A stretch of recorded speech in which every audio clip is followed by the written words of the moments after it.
Is that what I think it is? I ain't trying to point it out because they won't call me police chat. That ain't what I think it is. Hold on. That nigga went through hell for 5 years for having a gun. As soon as he now clear, guess what he back to doing? Yeah, this is a nigga that can't learn. NBA YoungBoy had just touched down after beating that Fed case. Supposed to be moving low-key, staying clean, staying sharp.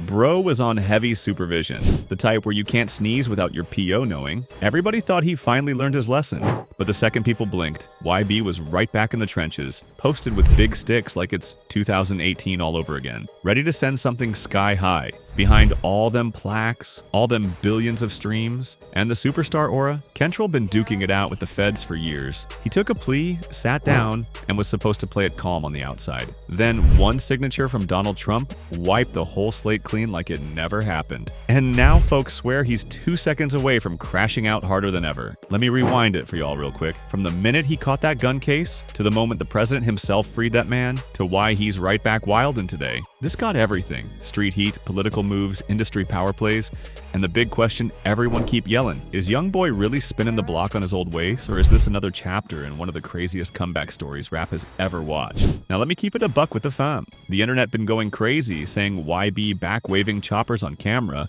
acting like the pardon gave him immunity or something. Social media swear he's back on demon time the second he stepped off that paperwork. But trust, this whole situation runs way deeper than just a couple Instagram clips. Same top, they grew up with a dude. Until you notice one day he thought hating was cool. And then after that, he started fussing with the dude. So he hit him with that K and knocked him out. Fans are hyped, critics are concerned, and the culture is watching closely. But yo, we about to separate the facts from the fiction, the real from the fake, and break down exactly what this pardon means, legally, culturally, and for the future of one of rap's most polarizing figures, May 28th, 2025. That's the date that changed everything for Kentrell Deshaun Gaulden, better known to the world as NBA YoungBoy. This Baton Rouge native who'd been grinding through the federal prison system in home confinement after pleading guilty to serious weapons charges was suddenly granted a full presidential pardon by Donald J. Trump. The restrictions lifted, the probation ended, the supervised release gone. Just like that, a convicted felon with massive influence over millions of young fans was legally reset. His federal gun conviction wiped clean from a legal standpoint. Now, hold up before y'all start thinking. This means YoungBoy can just do whatever he wants without consequences. The pardon covers his federal conviction, sure, but it doesn't automatically erase state-level charges or his entire criminal history.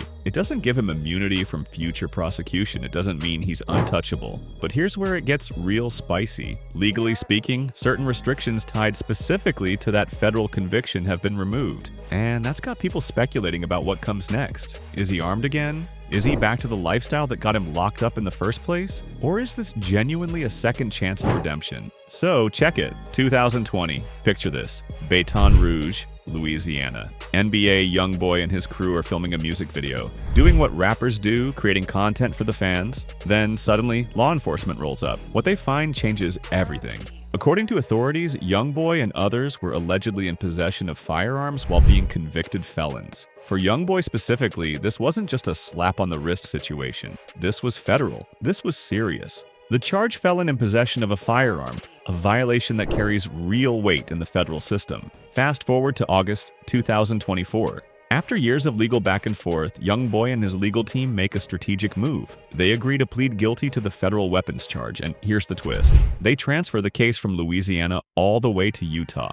Why Utah? Strategic legal maneuvering. His lawyers were looking for resolution, trying to avoid a lengthy trial that could have resulted in even harsher penalties. It was a calculated risk, a plea deal designed to bring some closure to years of uncertainty. December 2024 arrives and the hammer drops. The sentencing hearing determines his fate. Approximately 23 months in federal prison, 5 years of supervised probation after release, a $200,000 fine, and mandatory surrender of the weapons involved in the case. This wasn't just legal paperwork. This was the government officially saying, Kentrell Gaulden, you violated federal law and here are the consequences. For a rapper whose entire brand was built on authenticity, street credibility, and keeping it real, this conviction was a mark that would follow him indefinitely. But the story doesn't end there. April 2025 brings a glimmer of hope. Due to time served and credits earned in the system, YoungBoy gets released early from federal prison. But he's not free in the traditional sense. He's transferred to a halfway house, then to home confinement. He's got restrictions, he's got check-ins, he's got people watching his every move. The public sees glimpses of him on social media restricted, but still creating, still connecting with fans, still building anticipation for what comes next.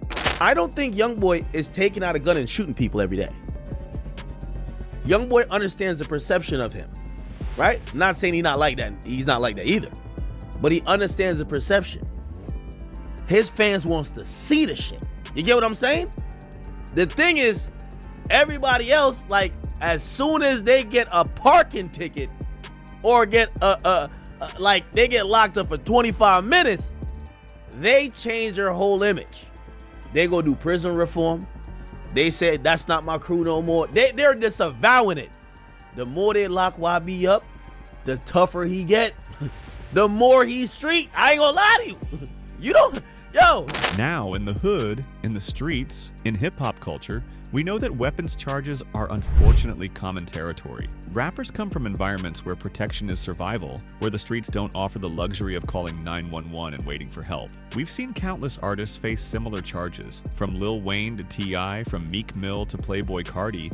It's almost become an unfortunate rite of passage in the industry. But NBA YoungBoy's situation was different because of the timing, the scale of his influence, and what would happen next. YoungBoy wasn't just another rapper with a case. By the time of his arrest, he'd already become one of the most streamed artists in the United States, rivaling and sometimes surpassing mainstream giants. His YouTube numbers were astronomical. His independent releases were charting without major label machinery. He'd built a dedicated fan base that hung on his every word, every release, every Instagram post. This meant his legal troubles weren't just personal.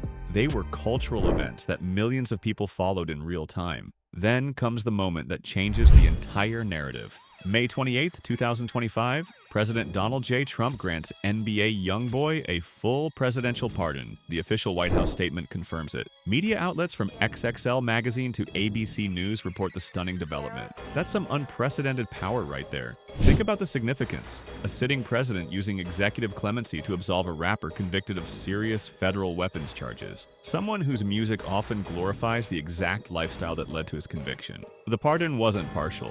It was complete. According to reports, the probation was lifted, the supervised release ended, and the legal restrictions tied specifically to that federal conviction were removed. In legal terms, it's as if the conviction never happened for purposes of future federal consequences. For YoungBoy, this represented a total reset, a clean slate granted not through the courts but through presidential power. But yo, this is where the story gets deeper than just a celebrity getting preferential treatment or a feel-good redemption arc.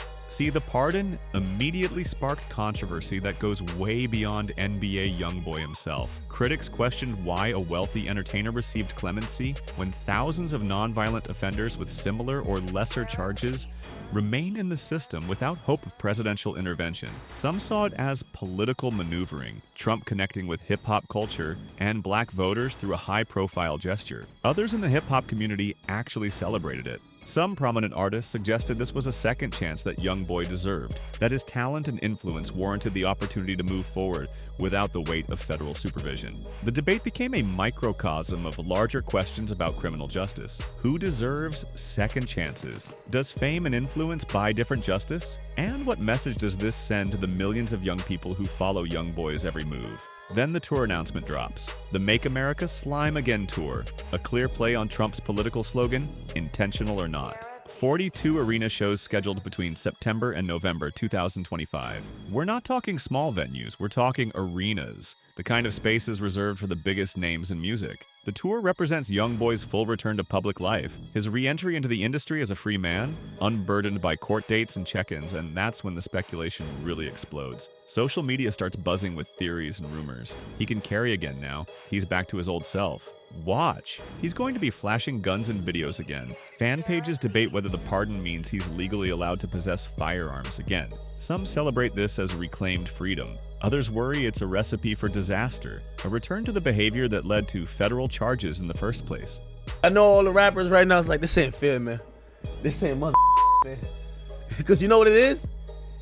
Yo, and I know y'all gonna be like, yo, Ak, you're around YoungBoy's dick. Pause. No, I'm not. Like, chat.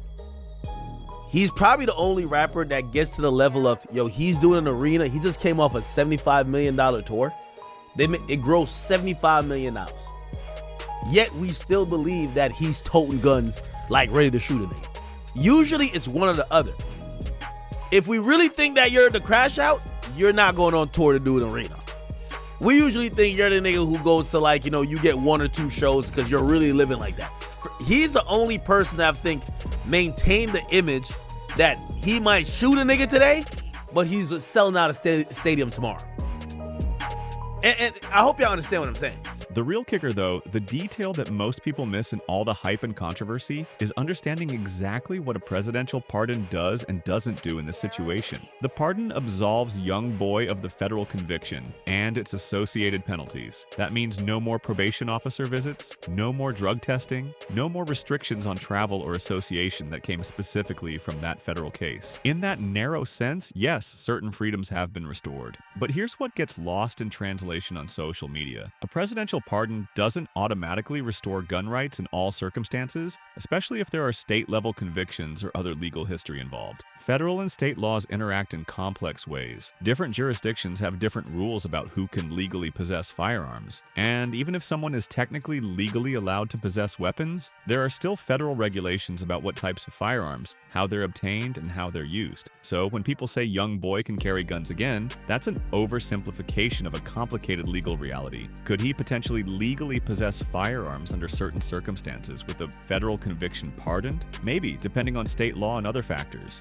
Does that mean he should, or that it's wise given his public platform and history? That's an entirely different question. Does it mean he's immune from future prosecution if he violates any laws? Absolutely not. Financial implications are massive. Tour represents millions in revenue. Promoters booked arenas on his drawing power. Tremendous pressure to deliver, maintain his edge, avoid mistakes that could wreck everything. For y'all who might not understand the significance of presidential pardons in hip-hop culture, let me explain. This isn't the first time a rapper has received clemency or political intervention. We've seen presidential commutations for people like Alice Marie Johnson, whose case was championed by Kim Kardashian. We've seen clemency for various non-violent offenders, but a full pardon for someone as culturally influential and controversial as NBA YoungBoy, someone whose music actively promotes the lifestyle that led to his conviction, represents something different. This speaks to a larger tension in hip-hop culture between celebrating growth and change versus maintaining the credibility that comes from staying in the field.